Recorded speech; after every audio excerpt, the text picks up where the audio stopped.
지금부터 내가 해주는 얘기 들어주겠니? 할렐루야. 하나님께서 오늘도 새날을 주셨습니다. 9월 11일 금요일 새벽입니다. 나 행한 것 죄뿐이니 찬송가 274장 1절 2절 찬양하겠습니다. 나 행한 것 죄뿐이니 주 예수께 비옵기는 나의 몸과 나의 맘을 깨끗하게 하옵소서. 물 가지고 날 씻든지 불 가지고 태우든지 내 한과 바 다 닦으사 내 모든 죄 멸하소서. 내 어두는 밝히시니 참 기쁘고 고마우나 그보다 더 원하오니 정결한 마음 주옵소서. 물 가지고 날 씻든지 불 가지고 태우든지 내 한과 바 다 닦으사 내 모든 죄 멸하소서. 아멘. 오늘 하나님께서 주시는 은혜의 말씀은 구약성경 창세기 42장 18절에서 28절 말씀이 되겠습니다. 창세기 42장 18절에서 28절 말씀 중에서 오늘은 제가 21절, 22절을 봉독해 드리겠습니다. 그들이 서로 말하되 우리가 아우의 일로 말미암아 범죄하였도다. 그가 우리에게 애걸할 때 그 마음의 괴로움을 보고도 듣지 아니하였으므로 이 괴로움이 우리에게 임하도다. 루벤이 그들에게 대답하여 이르되 내가 너희에게 이 아이에 대하여 죄를 짓지 말라고 하지 아니하였더냐. 그래도 너희가 듣지 아니하였느니라. 그러므로 그의 핏값을 치르게 되었도다 하니. 오늘은 냉정한 구원자라는 제목으로 하나님 말씀을 상고하겠습니다. 하나님의 놀라우신 구원 계획 안에서 애굽에 왔던 요셉의 형들은 도착하자마자 최악의 3일을 보내야만 했습니다. 분명 그들은 살기 위해 애굽에 왔습니다. 평생토록 경험해 본 적이 없었던 흉년의 때에 애굽에 곡식이 있다는 소식 희망을 가지고 왔었죠. 그러나 현실은 고향으로 곡식을 싣고 가서 가족을 살기는커녕 타국에서 죽게 된 지경에 놓이게 된 것입니다. 자, 그런데 그 고통스러운 순간에 그에게 찾아온 고통은 죽음의 고통뿐만이 아니었죠. 과거의 죄가 기억나는 고통이 함께 찾아왔습니다. 42장 16절 17절에 이렇게 기록되어 있습니다. 너희 중 하나를 보내어 너희 아우를 데려오게 하고 너희는 갇혀 있으라. 내가 너희의 말을 시험하여 너희 중에 진실이 있는지 보리라. 바로의 생명으로 맹세하노니 그리하지 아니하면 너희는 과연 정탐꾼이니라 하고 그들을 다 함께 3일을 가뒀더라. 애굽의 총리가 그들에게 정탐꾼이라는 2명을 씌웠을 뿐만 아니라 살고 싶으면 한 명만 고향으로 돌아가서 막내 베냐민을 데리고 오라고 한 것입니다. 이 말은 예전에 자기들이 좀 편해지고자 자기들의 그런 사랑받지 못하는 원한을 풀고자 한 명의 동생을 팔아먹었던 그 과거가 생각나게 하는 사건이었습니다. 그런데 지금 모두가 살려면 또다시 한 명의 형제를 이용해야만 한다는 그런 말을 듣게 된 것입니다. 3일 동안 그들은 무슨 생각을 했을까요? 21절에서 22절을 보면 과연 그들은 과거의 일들에 대해서는 아무것도 하지 않았을까? 그런데 21절, 22절을 보니까 정말 과거에 대해서 지금까지 한 번도 얘기를 하지 않았던 것이 분명히 보입니다. 그러니까 요셉을 팔아먹은 일에 대해서 20년간 아무 말도 하지 않은 채 그것을 말하면 안 된다는 어떤 불문율을 만들어 놓은 채 살아온 것이 분명해 보입니다. 그들은 그 3일 동안 아무 말도 하지 않았지만 그러나 과거에 지었던 죄를 또다시 반복해야 될지 모르는 공포에 사로잡혔을 거예요. 살려면 베냐민을 데려다 놔야 된다 하는 것이죠. 그런데 그렇게 3일이 지난 후에 더 충격적인 상황에 직면하게 됩니다. 3일 후 그들은 애굽의 총리, 즉 그들이 아직 알아보지 못하고 있는 요셉 앞에 불려나갑니다. 근데 그때 요셉이 놀라운 말을 하죠. 18절 사흘 만에 요셉이 그들에게 이르되 나는 하나님을 경외하노니 너희는 이같이 하여 생명을 보존하라. 요셉이 하나님의 이름을 거론한 것입니다. 그들이 섬기는 하나님 뿐만 아니라 그가 하나님을 경외한다고 합니다. 자기 할아버지와 아버지가 늘 들려주었던 말씀이죠. 그들에게 교훈해 주었던 얘기입니다. 너희들은 하나님을 경외해야 된다. 그런데 애굽의 총리가 하나님을 경외한다고 말을 하는 거예요. 자신들은 그 말을 허투루 들었는데 이 애굽의 이방인이 하나님을 경외한다고 합니다. 그리고 이어서 무슨 말을 합니까? 19절 20절 너희가 확실한 자들이면 너희 형제 중 한 사람만 그 옥에 갇히게 하고 너희는 곡식을 가지고 가서 너희 집안의 굶주림을 구하고 너희 막내 아우를 내게로 데려오라. 그러면 너희 말이 진실함이 되고 너희가 죽지 아니하리라 하니 그들이 그대로 하니라. 너희가 지금 확실한 자들이다 라는 말을 합니다. 확실한 자들이라면 9명이 아니라 1명만 옥에 갇혀라. 그리고 나머지는 돌아가서 그 1명 막내 동생을 데리고 오라 라고 이야기를 합니다. 9명이 9명, 10명 중에서 9명이 남을 줄 알았는데 1명만 남게 되었으니 다행일까요? 물론 다행이라고 생각할 수도 있겠죠. 게다가 곡식까지 사갈 수 있도록 해주니 정말 다행이라고 생각하고 어쩌면 3일 동안 우리가 정탐꾼이 아니라는 판단을 했나 보다 라고 생각할 수도 있었을 거예요. 그렇지만 요셉이 하나님을 경외한다는 말을 했습니다.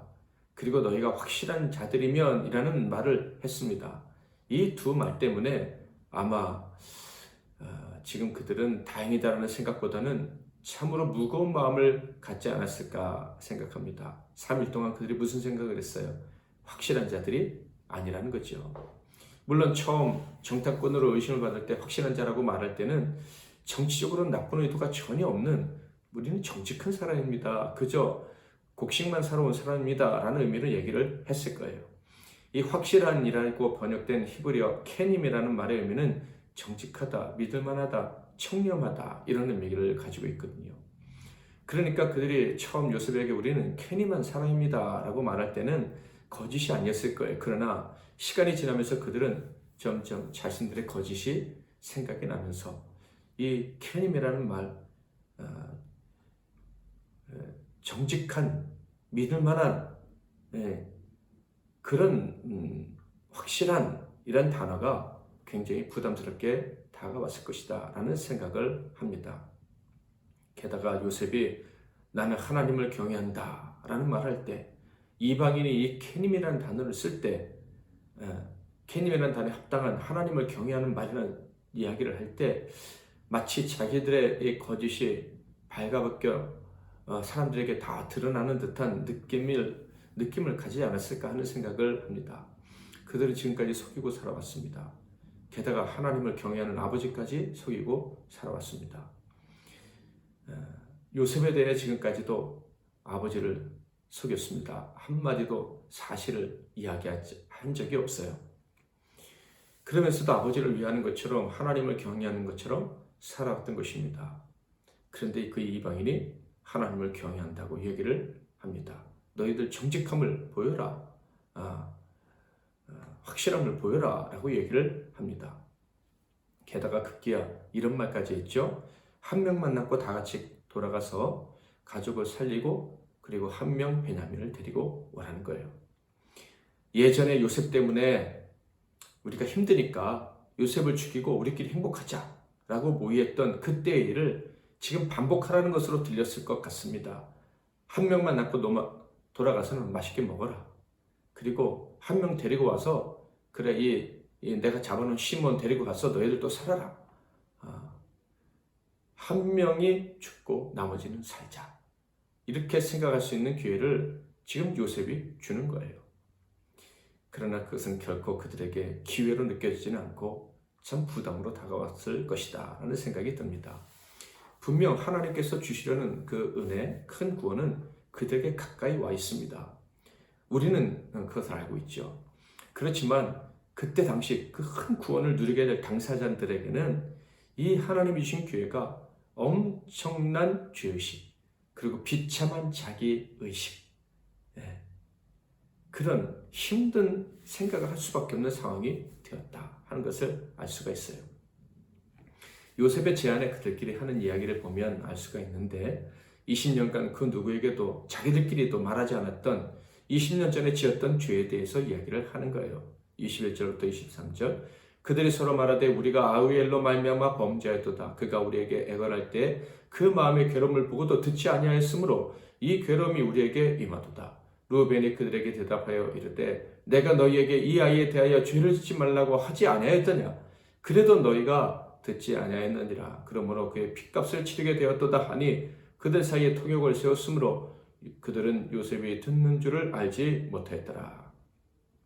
자칭 정직하다고 말하는 자들이 사실상 처음으로 정직한 이야기, 마음속의 이야기를 하기 시작한 거예요.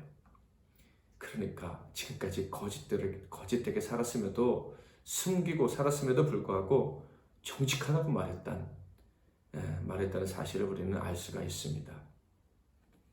그들은 이렇게 말함으로 실제로는 믿을 만한 자가 아니라는 것을 이제 요셉이 듣는 줄 몰랐겠지만은 이제 증명을 한 거예요. 그렇다면 이제까지 그들이 스스로를 정직하다, 확실한 사람들이다 라고 말할 수 있었던 이유가 무엇일까요? 아버지 때문이었을까요? 나는 아브라함의 자손 야곱의 아들이다 라는 그 사실 하나 때문이었을까요? 어쨌든 그들은 스스로를 속인 거예요. 여러분, 우리가 아무리 정직하려고 해도 그 정직이 나의 이익을 위한 것이다 라고 할 때는 결코 그것이 정직이 아니라는 것을 알아야 됩니다. 사람의 정직이라는 것은 언제나 상황에 따라 변할 수가 있어요. 내가 옳다고 생각하고 주장하는 거 나이가 들어서 바뀌는 사람들 얼마나 많이 봅니까? 자기 이익에 따라서 다 정직함이라는 것도 바뀌는 거예요. 아무리 자기가 정직하다고 생각하는 사람도 이기적인 사람은 자기 이익에 반한 일이 벌어지면 언제나 그 정직을 버리고 거짓을 택하게 되어 있습니다. 그게 인간이에요. 그런데 문제는 하나님은 그런 자들에게는 천국의 기쁨을 허락하지 않으신다는 거예요. 천국의 맛을 잠깐 보게 하실 수는 있겠지만은 영원히 거기에 거하게 하지는 않으십니다. 변하는 사람이 어떻게 변치 아니하는 하나님의 나라에 들어갈 수가 있겠습니까? 천국은 믿음의 나라입니다. 믿음이 있는 자, 믿음을 보여주는 자, 그들이 들어가는 나라예요. 그러므로 이기심 때문에 그 중심이 흔들리는 사람, 원래 마음이 바뀌는 사람은 절대로 그 천국에 들어갈 수가 없는 거예요. 여러분은 중심을 지키고 있습니까? 이사야 26장 말씀처럼 그 나라는 심지가 견고한 사람만이 들어갈 수가 있어요. 26장 2절 3절 너희는 문들을 열고 신의를 지키는 의로운 나라가 들어오게 할지어다. 주께서 심지가 견고한 자를 평강하고 평강하도록 지키시리니 이는 그가 주를 신뢰함이니이다. 그러므로 그 나라에 들어가려면요 마음이 바뀌어야 됩니다. 정직한 마음, 흔들리지 않는 마음으로 변화가 되어야 되는 거예요. 그리고 그 변화의 시작은 바로 확실하지 않았던 마음, 믿음이 없는 마음, 믿음을 주지 못했던 태도, 이런 것들이 얼마나 악한 것인지를 깨닫고 회개하는 것입니다. 거기서 진정한 천국 백성으로서의 삶이 시작이 되는 거예요. 진심으로 거짓에서 떠나야 천국에 들어갈 자격을 누리게 되는 거예요. 말로만 아니라 정말 내가 소중히 여겼던 모든 것을 잃어버릴 수 있는 그 순간에도 정직을 택하고 신의를 택하는 그 증거를 보일 수 있는 인생으로 거듭나야지만 하나님 나라에 들어갈 수 있다. 진심으로 돌이켰다는 증거를 보이는 자에게 그 구원의 진정한 기쁨이 임한다 하는 것을 꼭 기억하시기를 바랍니다. 이것을 우습게 생각하시면 안 돼요. 하나님이 구원을 거저주신다고 했는데 그게 뭐가 필요합니까? 이렇게 생각하시면 절대로 안 된다. 여러분, 어떤 면에서 하나님의 무한하신 사랑은 거저 구원을 주시지만 그러나 그 거저 구원을 주시기까지 그 과정은 아주 냉정하다는 것을 여러분은 아셔야 돼요. 매우 척하다는 거예요. 요셉이 자신을 감추고 형들을 어렵게 한 이유는 이 한 가지 때문이었습니다. 죄를 기억나게 하기 위함이에요. 그래서 그 죄로부터 돌이키고 하나님의 구원을 받기에 합당한 자가 되게 하기 위함이었다. 물론 아버지와 베냐민이 정말 안전한가 확인하고 싶은 마음도 있었겠죠. 그러나 진짜 그가 원했던 것은 형들의 변화된 모습이에요. 그들의 말처럼 확실한 자들로 다시 태어날 수 있는 기회를 잡기를 바랬다. 믿음의 나라에 들어가기 합당한 자, 의의 나라에 들어가기 합당한 믿음이 있는 사람들로 거듭나기를 원했다 하는 거예요. 다시 말하면 요셉은 그의 형들이 자신을 위해 형제들을 해하는 자가 아니라 형제들을 위해서 자신을 희생할 수 있는 천국에 합당한 사람들로 변화될 수 있기를 원했다. 요셉처럼 형통한 인생이 되기를 원했다는 거예요. 남의 유익을, 남의 풍요로움을 구하지 않는 사람에게는 형통이 없다는 말씀을 여러분 들어서 알고 계시죠? 자, 요셉은요, 이런 시험을 형들에게 줄 때 형들이 과거를 뉘우치는 모습을 보았습니다. 울었어요. 그런데 멈추지 않았습니다.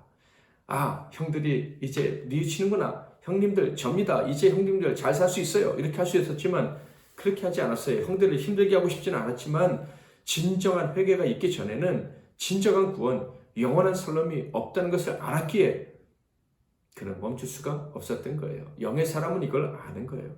그러므로 요셉은 아주 신속하고 그리고 냉정하게 다음 과정을 진행을 합니다. 24, 25 요셉이 그들을 떠나가서 울고 다시 돌아와서 그들과 말하다가 그들 중에서 시몬을 끌어내어 그들의 눈앞에서 결박하고 명하여 곡물을 그 그릇에 채우게 하고 각 사람의 돈은 그의 자루에 도로 넣게 하고 또 길 양식을 그들에게 주게 하니 그대로 행하였더라.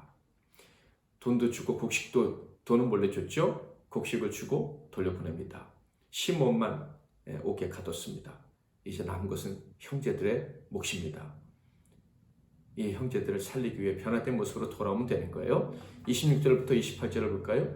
그들이 곡식을 나귀에 싣고 그것을 떠났더니 한 사람이 여관에서 나귀에게 먹이를 주려고 자루를 풀고 본즉 그 돈이 자루 아귀에 있는지라.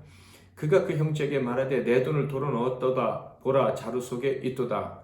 이에 그들이 혼이 나서 떨며 서로 돌아보며 말하되 하나님이 어찌하여 이런 일을 우리에게 행하셨는고 하고. 자, 형들은 미처 깨닫지 못한 큰 과제를 받고서 고향으로 돌아갑니다. 그런데 그 돌아가는 과정에서 자신들이 큰 함정에 빠졌음을 깨닫게 됩니다. 도둑 누명까지 쓰게 됐다는 거예요. 이제 시몬 살리겠다고 애굽으로 돌아갈 수가 없게 된 거예요. 돌아가면 그를 살리기는커녕 다 함께 죽게 될지도 모른다 하는 공포에 빠지게 된 것입니다. 그러므로 이제 그들은 이런 생각을 할 수 있겠죠. 야, 시몬만 희생시키면 우리가 살 수 있겠다. 어차피 돌아가면 죽는데 베냐민 데려가지 말고 그냥 시몬만 희생시키자. 옛날에도 그랬었잖아. 여러분, 거짓말하는 사람은요, 또다시 거짓말할 수 있는 기회를 얻게 되는 거예요. 거짓말을 해야 살 수 있는 그런 위기에 봉착하게 된다. 이런 말씀입니다. 여러분, 오늘 말씀 통해서 주시는 교훈이 어떤 것입니까? 우리 하나님의 택하신 자들에게도요, 위기가 올 수 있다는 거예요. 요셉에게 온 것처럼, 형들에게 온 것처럼. 우리가 정말로 정직한 사람으로 거듭날 수 있느냐, 거듭나지 않느냐 하는 그런 위기입니다. 그 위기에서 빠져나올 수 있는 길은 무엇입니까? 빠져나올 수 없다고 느낄 때에도 우리가 빠져나올 수 있는 길이 있어요. 우리가 하나님만이 창조주고 하나님만이 구원자이심을 알고 하나님의 구원을 정말 원한다면 그 함정에서 빠져나와 큰 구원을 경험할 수 있는 길이 있는데 그것은 바로 정직이라는 거예요. 믿음이라는 것입니다. 오직 하나님만 의지하고 하나님만 살리시는 분인 줄 믿고 내 모든 것을 하나님께 다 내어놓고 정직하게 나아가는 거예요. 그러면 완전한 구원을 주시는 하나님을 경험하게 되는 것입니다. 여러분, 완전한 구원을 주시는 하나님은요, 절대로 양보하지 않으셔요. 우리를 완전한 자로 만드시길 원하시는 하나님은 절대로 양보하지 않으십니다. 우리가 회개할 때까지 하나님은 우리를 아주 냉정하게 대하실 수 있다는 것을 기억하시길 바랍니다. 정직해야 됩니다.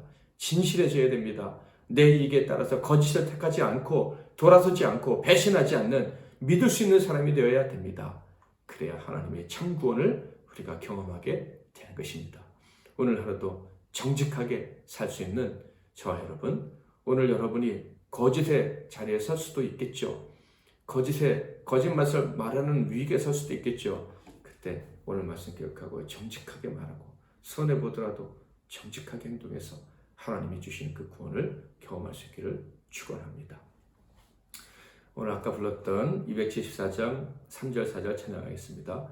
정결한 마음 그 속에서 신령한 빛이 오니 이러한 마음 나 얻으면 눈까지도 밝으리라. 물 가지고 날 씻든지 불 가지고 태우든지 내 한과 바 다 닦으사 내 모든 죄 멸하소서. 못된 행실 다 고치고 악한 생각 다 버려도 주 앞에서 정결타고 자랑치는 못하리라. 물 가지고 날 씻든지 불 가지고 태우든지 내 한과 바 다 닦으사 내 모든 죄 멸하소서. 기도 제목 드리겠습니다. 첫째, 하나님 우리를 응석바지로 양육하지 않으시고 확실한 하나님의 아들 딸로 성장하도록 도와주시니 감사합니다. 우리 안에 거짓을 제거하실 하나님을 신뢰합니다. 하나님과 사람 앞에서 믿을 수 있는 사람으로 거듭나게 하시려고 우리를 훈련시켜 주시니 감사합니다. 이 훈련을 잘 받을 수 있도록 도와주옵소서. 두 번째로 수많은 거짓들 속에서 고통하는 이 민족, 우리의 이웃, 세계 가운데 있는 하나님의 자녀들을 그 거짓에서 속히 구원해 주옵소서. 셋째로 오늘 하루의 삶을 주님께 맡기되 용기 있게 정직하게 살 수 있게 해달라고 사랑하는 사람들, 동역자들, 사역자들 그리고 우리의 미션하는 길을 위해서 기도하겠습니다. 제가 잠깐 먼저 기도하고 여러분 각자 기도하시고 하루를 시작하시기 바랍니다. 하나님 아버지, 우리에게 큰 구원을 허락해 주시니 감사합니다. 그런데 이 놀라운 구원을 하나님이 거저 주시지만 거저 그 구원을 받는 우리들을 훈련시키신다는 사실을 오늘 말씀을 통해 깨닫게 해주시니 감사합니다. 하나님의 그 구원은 정직한 자, 깨끗한 자, 믿을 만한 사람으로 살게 하시는 구원이므로 우리를 정직한 자가 되려는 열망으로 변화시켜 주시는 그 훈련의 과정이 있음을 오늘 말씀 통해 깨닫습니다. 우리 안에 거짓을 제하여 주시고 속히 정직하게 사는 인생이 되어서 하나님 주신 그 놀라운 구원의 능력을 속히 그리고 모두 다 경험하며 살아가는 우리 모두가 되게 하옵소서. 예수 그리스도의 이름으로 기도하옵나이다. 아멘.